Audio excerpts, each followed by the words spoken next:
A mysterious group challenged the internet with impossible puzzles, and nobody knows who they really are. This is the mystery of Cicada 3301. On January 4th, 2012, a strange image appeared online with a hidden message.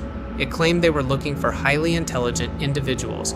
Solving the first puzzle led to another, and then another. The challenges included cryptography, programming, literature, mathematics, and even real-world clues hidden in different countries. Only a handful of people managed to solve them. Then, without warning, the organization disappeared. Nobody has ever proven who created Cicada 3301 or what their true purpose was. Some believe it was a secret government recruitment program. Others think it was created by a private group of genius programmers. More than a decade later, the mystery remains unsolved.